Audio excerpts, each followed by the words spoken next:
years ago, I went to investigate one of the main findings of the Syrian Accountability Act, that foreign fighters were crossing into Iraq from Syria to fight against the U.S. invasion. I traveled to the Syrian-Iraqi border. And in a small town, on the banks of the Euphrates River, I met with several young Syrian men who had recently returned from fighting against the U.S. وهذا جهاد يعني أعلن جهاد يعني والرسول عليه الصلاة والسلام وصى بالجهاد الدكتور بشار أسد شفت يعني فتح لنا المجال للجهاد. Throughout the region, martyr posters celebrated Syrian fighters who didn't return. Some of those who were killed, like this young man, were as young as 16 years old. Now, 3 years later, it is Syria's support of Hezbollah that is once again stoking Washington's anger. Here is where the U.S. and Syria do not see eye to eye, to put it lightly. In the U.S., Hezbollah has been called the A-team of terrorists. But here in Syria, well, let's see.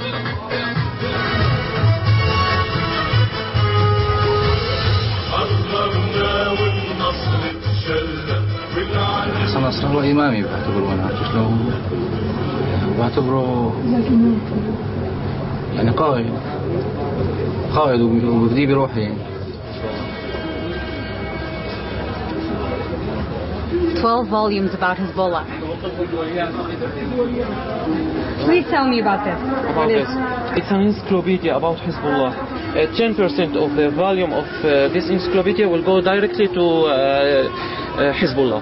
They cost $120, and still they're some of the most popular books this year here at the fair. Yes. People don't think that Hezbollah is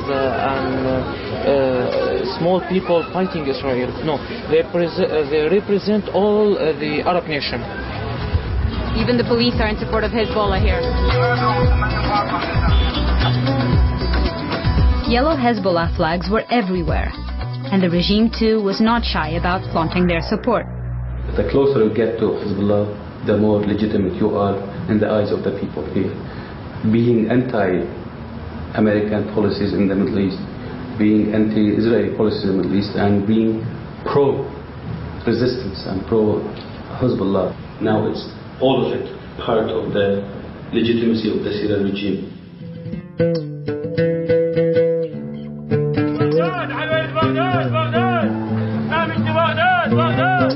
The situation in neighboring Iraq has had a deep impact on Syria.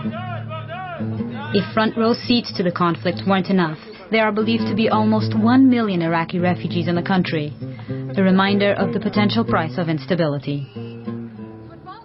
The situation in Iraq is ominous.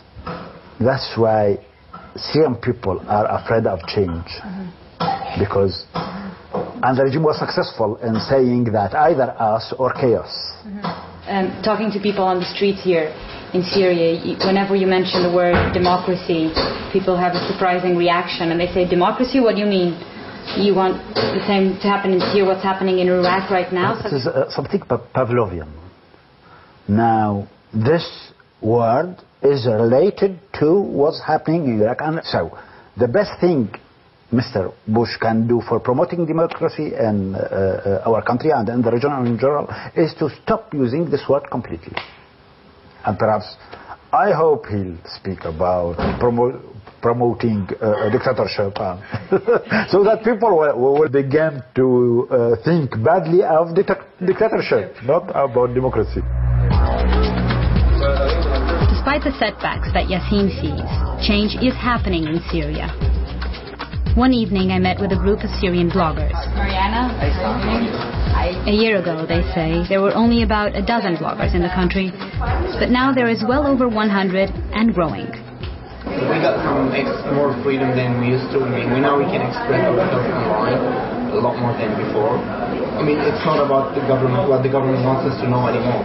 It also gave us the choice to look at different sources and different point of views, because over here for a long time they only had one point of view, but with the internet and the satellite TV we got to see different point of views. We got to learn. And, quite surprising in Syria, they spoke openly about their desire for reform.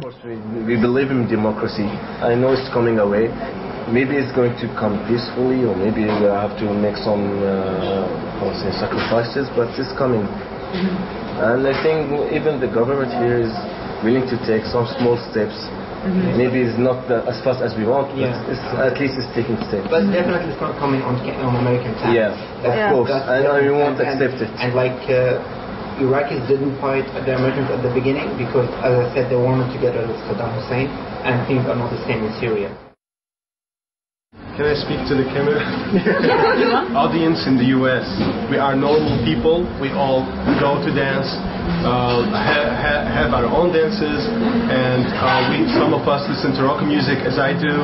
And we have open-minded and closed-minded people. We are normal people. We don't have camels to park near our homes. And we go to school. Yes. We have cars. And we have electricity. And we have electricity also, buildings. and internet.